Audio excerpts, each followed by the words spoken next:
Caring for our veterans has been a central focus of my administration since day one.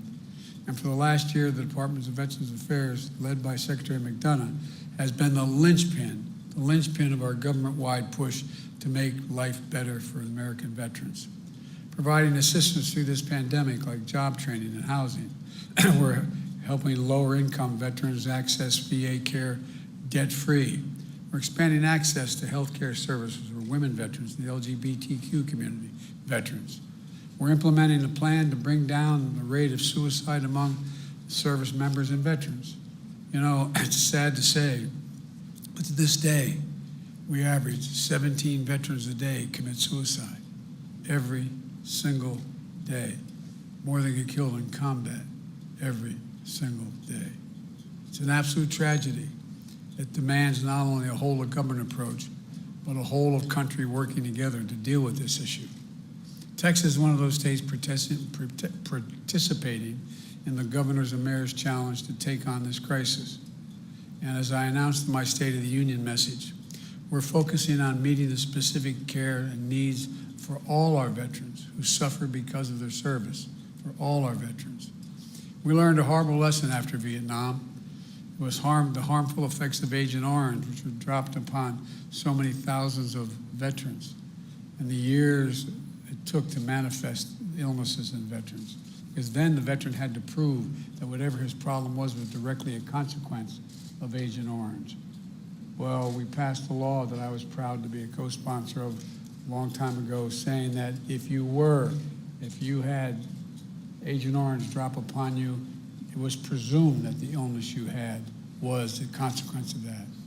And how we're even slower to connect the dots of what's happening to those too many Vietnam veterans living in a lurch, unable to access the care they needed. It was only in the past year that we added bladder cancer and conditions of underactive thyroid and Parkinson's, a list of conditions tied to Agent Orange exposure, as science told us more. Decades after the exposure took place, it took far too long to reach that decision, in my view. And I refuse to repeat the mistake when it comes to veterans of our Iraq and Afghan wars.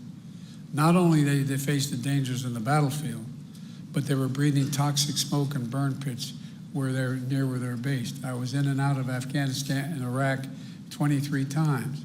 I spent a fair amount of time there as a United States Senator and as Vice President. The burn pits that incinerate wastes of war, medical and hazardous materials, jet fuel, and so much more, just dug in big pits not far from the hooches, not far from where our veterans were sleeping. When our troops came home, the fittest among them, the greatest fighting force in the history of the world, too many of them were not the same.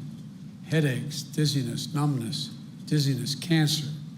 And we don't know yet enough about the connection between burn pits and each of these diseases so many of our veterans are now facing. But I'm committed that America make the commitment to find out everything we can.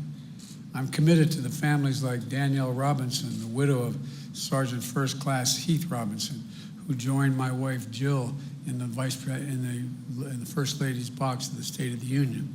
Sergeant Robinson was born a soldier, Army National Guard, combat medic in Kosovo and Iraq, stationed at the same bases and around the same exact time as my son, Major Bo Biden, United States Army. In Baghdad, Sergeant Robinson was stationed yards from burn pits the size of football fields. And back home in Ohio, Danielle and their little girl waited for him to come home, to coach the soccer team, to build Legos. But when he finally came home, cancer likely caused prolonged exposure to the burn pits, ravaged his lungs and his body. A soldier who could bench press 315 pounds, squat 400 pounds, run 2 miles in 12 minutes, would be bent over in a bathroom gasping for air. Danielle, working full-time, turned to become a 24/7 caregiver, scared to leave him alone for even a minute.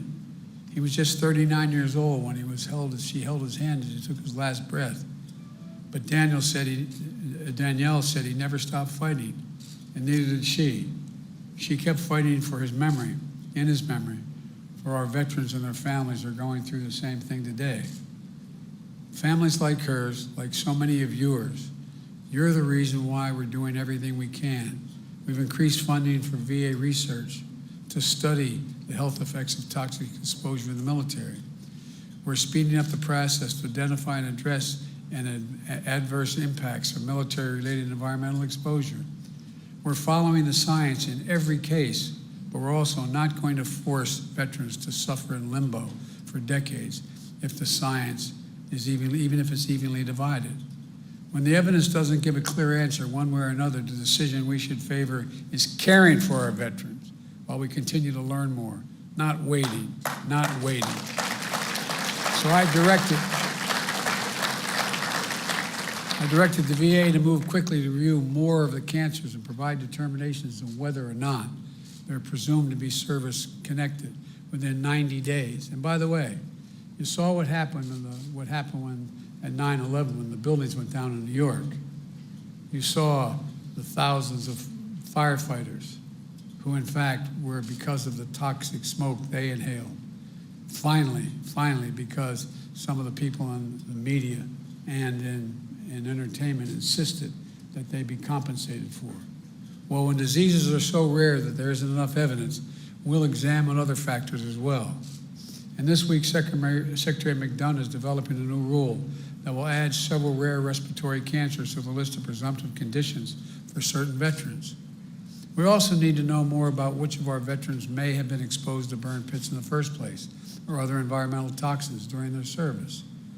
To record possible exposures before service members separate from the military. So we're building a more comprehensive database from the Department of Defense and the Veterans Affairs to use to track access to exposures. We're working hard to educate everyone across the VA system about the potential impact of specialized care needed for burn pit exposure, urging veterans to sign up for the VA Burn Pit Registry and to make sure they know about the benefits that may be available to them.